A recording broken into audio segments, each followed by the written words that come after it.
You laugh at the dinner table.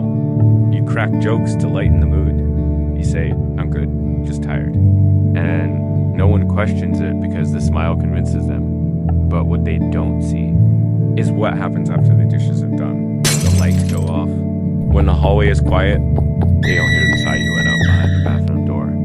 They don't see your face drop once you're alone. They don't see you sit in the dark staring at nothing, trying to remember when life stopped feeling like yours.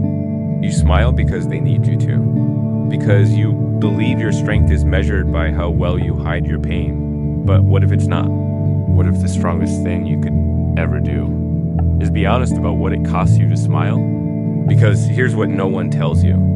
The person who smiles the most often hurts the deepest. And that's where we begin. You've mastered the look, the I've got this nod, the I'm okay smile, the kind of face that reassures everyone else, even when it lies to you. You wake up and step into a role, not because it's easy, but because they depend on you. You laugh even when your heart's not in it. You ask how they're doing, but when was the last time someone asked you? There's a part of you that wonders if anyone even sees the real you anymore, or if all they see is the version of you that keeps the wheels turning. The caregiver, the rock, the provider, the one who never lets anything slip, even when everything inside is unraveling. But it's in the quiet moments, behind closed doors, when the act breaks. You sit on the edge of your bed, and your smile feels like a mask made of concrete, heavy, unmovable, cracking. You wipe your face before anyone sees, because you believe pain should be hidden. That struggle makes you weak, but it doesn't. It makes you real. Here's the truth. It's possible to love your family and still feel crushed by the weight of providing for them. It's possible to smile and still feel like you're disappearing inside. And what happens when you carry that alone day after day? That's where we're going next. You don't ask for help, you don't complain. Because somewhere along the way you were taught that needing support is weakness. So you became the one everyone leans on until your own spine started to bend. You smiled in budget. Through the arguments, through the days when you're not sure how much more you can take, you keep the lights on, the fridge full, the kids calm, the world turning, even when yours feels like it's breaking apart. But here's the thing, strength without rest becomes resentment, and eventually even the strongest towers crumble, not from explosions, but from pressure. Unseen, unchecked, and unspoken, you start to lose things slowly.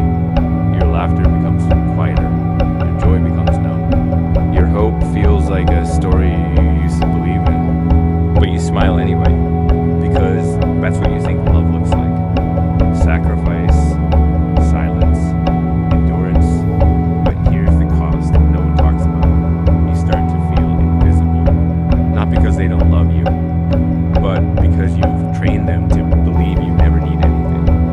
And so they stop asking, they stop checking, they stop seeing you, until one day you're sitting at a family gathering. Everyone laughing, eating, enjoying, and you feel completely alone in a room full of people you love. If this feels like your story, leave a comment, not for attention, but to remind someone else they're not the only one hiding behind a smile. But what happens when the smile finally cracks? When holding it all together starts pulling you apart? That's where we go next. It doesn't happen all at once. The mask doesn't shatter. It slips. One forgotten chore. One missed call. One question you didn't have the strength to answer. And suddenly, they notice. Are you okay? They ask it like they already expect you to say yes. So you do. But the truth is, you're exhausted. Not from what you do, but from having to do it alone. You don't want a parade. You don't want applause. You just want one person to see you behind the performance, to ask, how are you really, and mean it. But that rarely comes, because the world doesn't check on the strong. They only lean on them, and slowly, piece by piece, you begin to lose the version of yourself that used to dream, used to laugh freely, used to feel alive. Now, you just function, efficient, reliable, present, but not truly there. You find moments to break in the car, in the shower, behind behind the closed door of your room. Silent night. No one is listening. If they saw you cry, they'd ask questions you're not ready to answer. Or worse, they wouldn't know what to do with the truth. But here's the turning point. There's nothing noble about pretending you're not human. You were never meant to carry the weight of a household while burying the weight of your soul. You're not weak for being tired. You're not broken for wanting more than survival. You're simply human. If no one has asked you lately, how are you, really?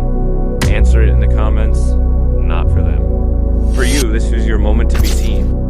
And when that first tear falls, when the mask finally slips and your truth spills out, what happens then? It doesn't look dramatic. There's no shouting, no fists through walls, no grand exit. It happens in a moment no one sees. Maybe it's a quiet evening, the kids are asleep, the dishes are done, and the house is silent. You sit on the edge of the bed, and something in you, something you've kept buried for too long, just gives out. The tears come before you can stop them. And for the first time in a long time, you let yourself cry. Not because you're weak, but because holding it in is killing you. And it hits you.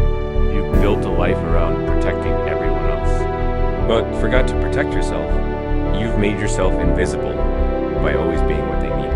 And now, you don't even know what you need anymore. There's grief in that. Grief for the version of you that used to laugh louder, feel deeper, hope harder. But there's also something else. Something unexpected. Relief. Because for once, you're not performing. You're not fixing, you're not faking. You're just real. And in that moment of rawness, you realize there's power in being honest about your pain.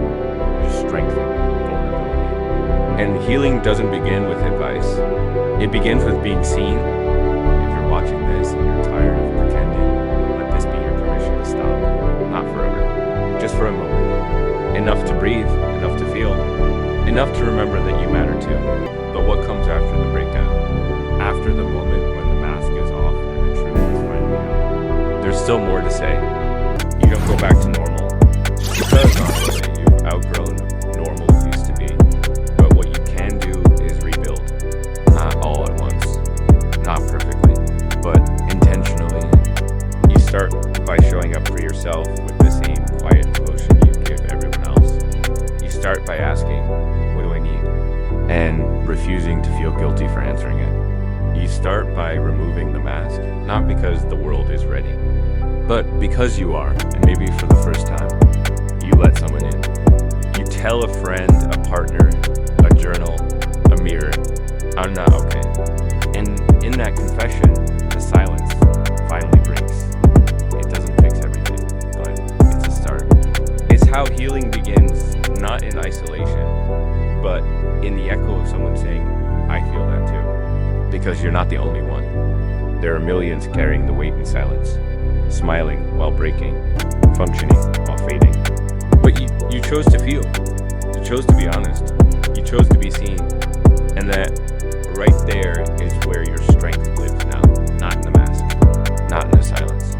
But in your decision to stop carrying everything alone, and if you thought this one hurt to hear, wait until you see what happens. To the one who pays every bill and still gets blamed for everything.